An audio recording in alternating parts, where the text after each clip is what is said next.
You couldn't ask for anything better. Thank you, thank you, thank you. What happened to the members of the Spinners?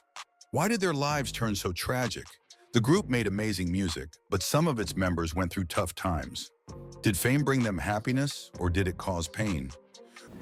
But I confess honestly, I have never seen you men in concert. But I have,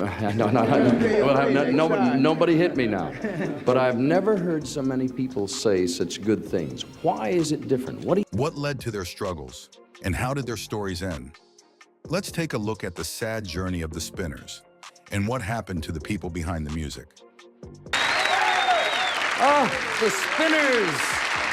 They strike. The Spinners are a famous American rhythm and blues group that was formed in 1954 in Ferndale, Michigan, a suburb of Detroit.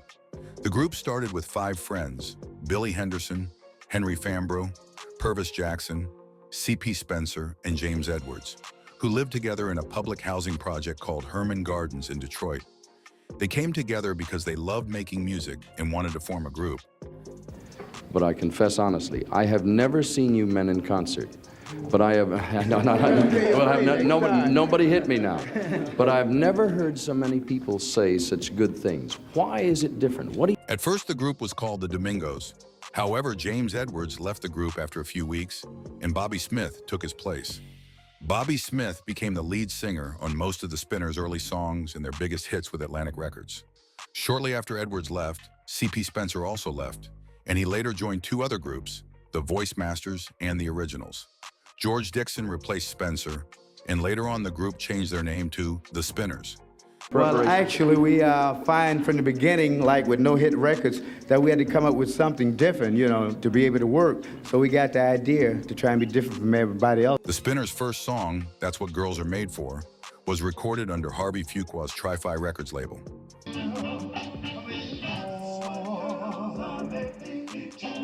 Some people say Harvey Fuqua sang lead vocals on the song, while others say Bobby Smith did, with Fuqua helping him. The song reached number 27 on the music charts. After that, they released another song, Love, I'm So Glad I Found You, which reached number 91 in November. This was the last song they released under the Tri-Fi label that made it onto the charts.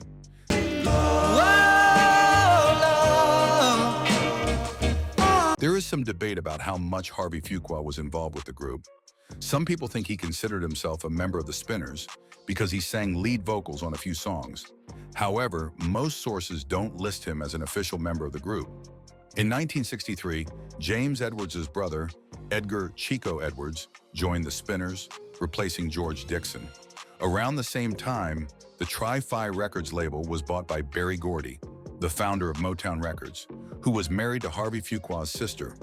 This move helped the Spinners grow their music career even more.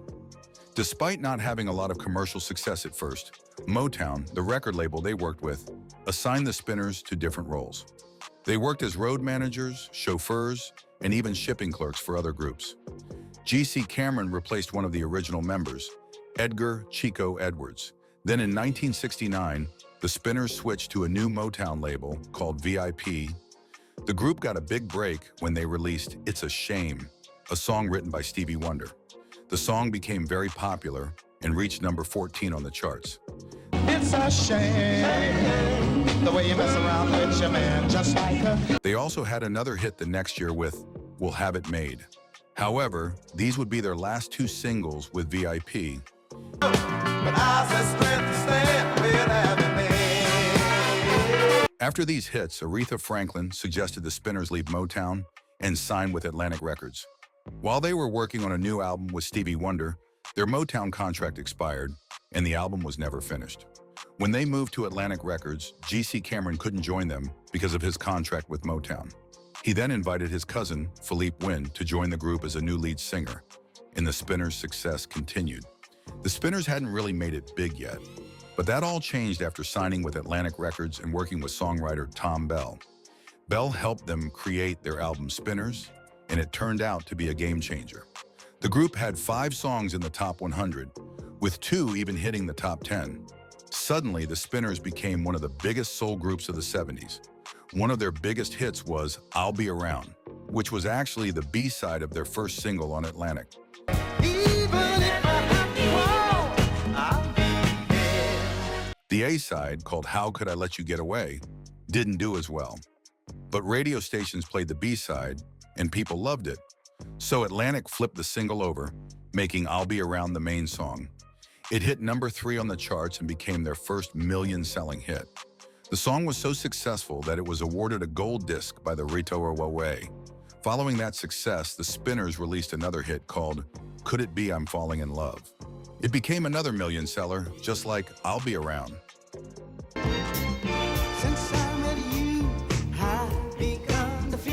They also released One of a Kind, Love Affair, which caused some controversy. Some listeners thought they heard a curse word in one part of the song, and they complained.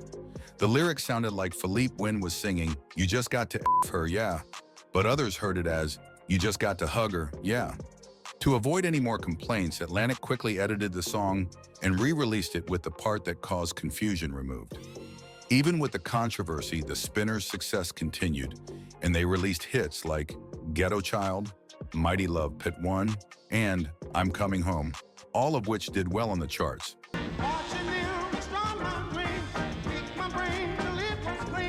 By this time, the Spinners had become one of the biggest groups in soul music, with their music regularly appearing at the top of the charts.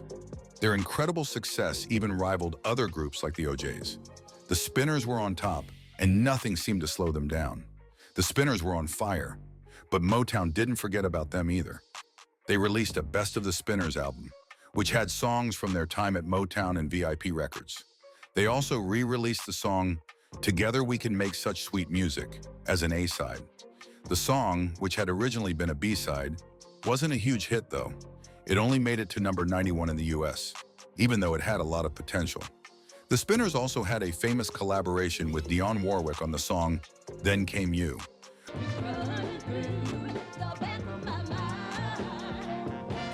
What's even more interesting is that Dionne Warwick didn't like the song at first. In fact, she didn't think it would be a hit at all. The song featured the Spinners' lead singers, Bobby Smith and Philippe Wynne, taking the lead vocals. When the song was finished, Warwick didn't think much of it, but Bell believed in it and even made a bet with Warwick. He told her that if the song didn't hit number 1, he would send her his half of a $100 bill. When the song did go number 1, Warwick returned the money with a note apologizing. Then Came You ended up being Warwick's first number 1 hit on the Billboard Hot 100. It was the only major hit she had in the 1970s after her huge success in the 60s. Warwick's career was starting to slow down by the time the song came out. On the other hand, the Spinners continued to have hit after hit throughout the decade. Mostly we could say about it all is that we allow everybody in the audience to participate in it, and we have a communication session. The Spinners were on a roll in the 70s. They kept making hits that got attention on the R&B charts. However, not all of their songs did as well. In 1976, they released Love or Leave and Wake Up Susan, but neither of these songs made it to the top 40. The Spinners came back strong, though, with The Rubber Band Man, which became a huge success. This song was written by producer Thom Bell and songwriter Linda Creed. It was inspired by Bell's son, who was teased for being overweight. The song, which started as The Fat Man, was changed to The Rubber Band Man and became a hit.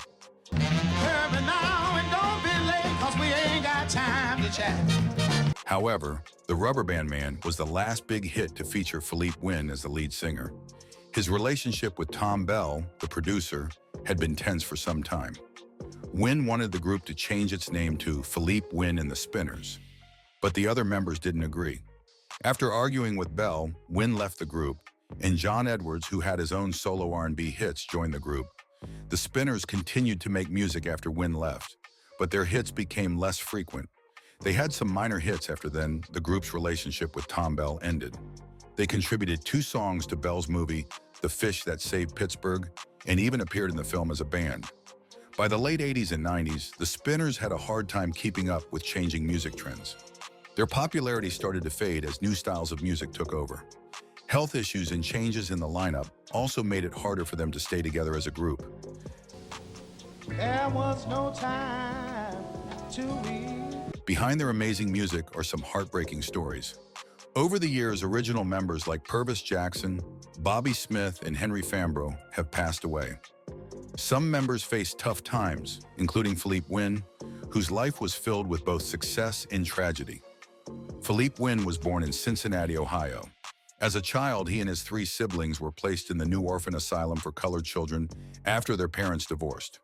Philippe's father, Degree Walker, got custody of the children, but worked far from home as a contractor. Their mother, Annie, moved to Detroit with another man. Wynne later said it was hard knowing both parents were alive, but not with their kids. In the 1960s, Wynne moved to Detroit and started his music career with his brother, Michael, singing gospel. He soon switched to R&B and joined Bootsy Collins's band, the Pacemakers.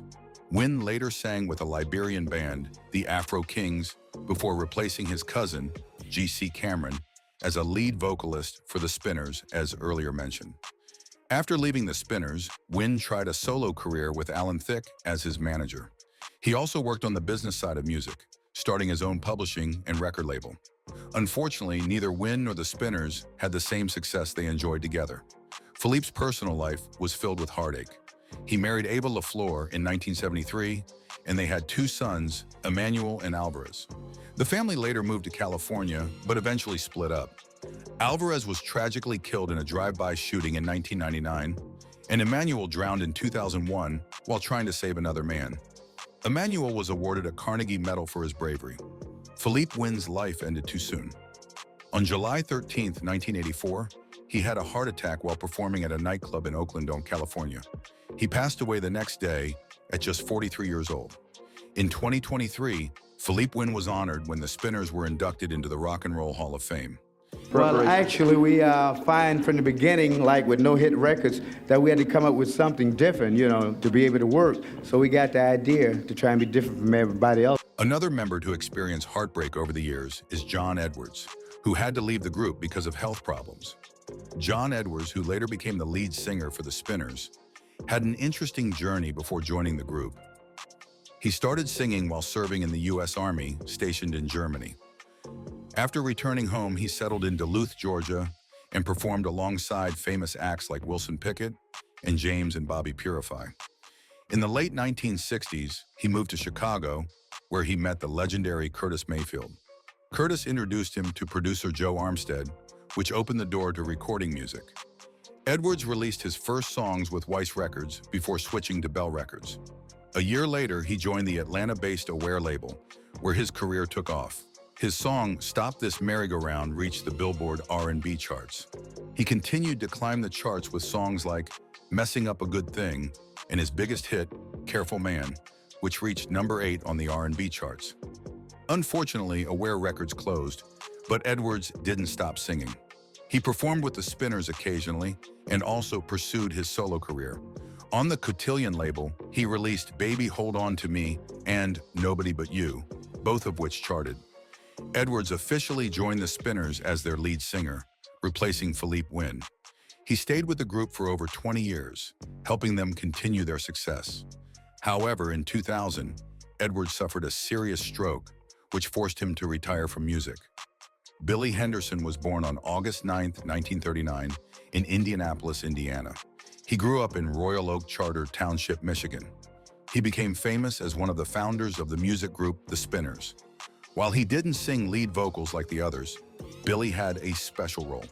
He was known as the group's best dancer and always lit up the stage with his energy and animated moves. He sang as a background tenor and stayed in the middle during performances. His focus was more on dancing and making the show exciting.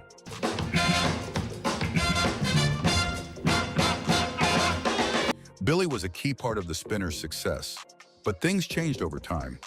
He eventually left the group and was replaced by Harold Bonhart, a singer and songwriter from Detroit. Later, Marvin Taylor took over that spot in 2009. Despite moving on from the group, Billy's contributions to their music and performances were unforgettable. Billy's personal life was filled with love and family. He was married to his wife, Barbara, and they had 3 sons together, Charles, Sterling, and Joseph. However, his later years were marked by challenges. Billy spoke out about money problems within the group. He even sued the Spinners for back royalties, feeling he wasn't paid fairly for his work.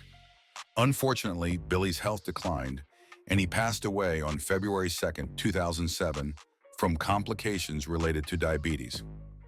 While his life had its ups and downs, Billy Henderson will always be remembered as the dancer who helped make the Spinners one of the most beloved music groups of their time. You couldn't ask for anything better. Thank you, thank you, thank you. Henry was the last remaining member from the group. Until 2024, Henry Fambrough was the soul of the Spinners. He was the only original member to be part of every release the group ever made. For 69 years, Henry dedicated his life to the group, giving fans the songs they cherished. In April 2023, Henry decided it was time to retire. Even though he stopped performing, he stayed involved behind the scenes, helping the group continue its journey. "The Spinners are still here," he told fans. "We'll keep singing for the people who love us." His words brought comfort to everyone who thought the group might fade away after his departure. Just a month after Henry's retirement, the Spinners received a huge honor. They were inducted into the Rock and Roll Hall of Fame, as earlier mentioned. This was 69 years after the group was formed and 37 years after they were first eligible. It was a proud moment for Henry, even though he was no longer performing on stage. The Spinners had gone through many changes over the years. After the deaths of original members like C.P. Spencer, Billy Henderson, Purvis Jackson, and Bobby Smith, Henry became the last remaining member from the group's beginnings. Despite this, the Spinners kept their music alive with new members like Ronnie Raheem Moss and C.J. Jefferson. Henry even recorded 2 albums with the updated group before retiring. Sadly, Henry passed away on February 7, 2024, in Sterling, Virginia. He was 85 years old. He left behind his wife, Norma, and daughter, Heather. His funeral was held at a Detroit church where he had been a longtime member. He was buried at Woodlawn Cemetery in Detroit. Most that we could say about it all is that we allow everybody in the audience to participate in it, and we have a communication session. Did you know Bobby Smith was the voice behind some of the Spinners' greatest hits? He wasn't just a member of the group. He was their first lead singer. Back in 1961, Bobby sang the lead on their first hit, That's What Girls Are Made For. Many people mistakenly think someone else sang it, but it was Bobby's smooth voice that brought the song to life. Bobby continued to sing lead vocals during their time with Motown Records in the 1960s. Songs like I'll Always Love You and Truly You were performed with Bobby's strong and soulful voice. He also led on their earlier tracks when they were signed to Tri-Fi Records. Later, when the Spinners joined Atlantic Records, Bobby's voice remained a key part of their success. Despite his importance to the group, there's often confusion about who sang which song. Many people give credit to Philippe Wynne for songs Bobby actually sang. Wynne joined the group years after they started, but because their voices sounded somewhat alike, people mixed them up. Even Atlantic Records made mistakes in their album credits. Bobby's voice was the heart of the Spinners through different eras and different lead singers. While G.C. Cameron, Philippe Wynne, and John Edwards also sang lead at times, Bobby's voice stayed steady and recognizable. He was there from the beginning, making sure the Spinners' sound remained timeless. Sadly, Bobby's life was cut short. He battled lung cancer and later passed away from pneumonia and the flu on March 16, 2013, at the age of 76. His contribution to music, especially the Spinners' success, will never be forgotten. And then we have C.P. Spencer. C.P. Spencer, born Craithman Plato Spencer on January 13, 1938, grew up in Detroit, Michigan. Detroit, as many know, was the heart of Motown music. Spencer loved music and became part of some famous groups over the years. One of his early groups was the Voice Masters, a talented team that inspired other Motown acts. Later, he joined the Spinners. But Spencer is best remembered for being part of the Originals, a quartet that gave us smooth, soulful hits. CP wasn't just a singer, he was also a songwriter and producer. He worked behind the scenes to create music that people still love today. Sadly, Spencer passed away from a heart attack on October 20th, 2004. And lastly, G.C. Cameron. G.C. Cameron, born George Curtis Cameron, is another big name in Motown music. Known for having 6 different voices, Cameron could sing in many styles. After serving in the Marines during the Vietnam War, he became the lead singer of the Spinners. In 1970, Cameron sang lead on the hit song It's a Shame, which was co-written by Stevie Wonder. This song became a classic. But when the Spinners left Motown, Cameron stayed behind to go solo, as mentioned earlier. As a solo artist, Cameron showed his versatility. He could sound like Smokey Robinson, Curtis Mayfield, or even the Isley Brothers. One of his most famous songs, "It's So Hard to Say Goodbye to Yesterday," became the theme for the 1975 movie Cooley High. Boys the Second Men later covered this song, making it a hit again. Cameron didn't stick with one group. In 2000, he rejoined the Spinners after a member had a stroke. He even sang with the Temptations in 2003, before focusing on his solo career in 2007. As a solo artist, Cameron toured and recorded albums that highlighted his unique voice. He worked with reggae band Dub Nation in 2008 and released music blending soul and reggae styles. The Spinners have left a legacy of wonderful music in their 6 decades together. Their terrific harmonies and stage presence are a joy to experience now as much as ever, and have made them one of the soul music's greatest treasures.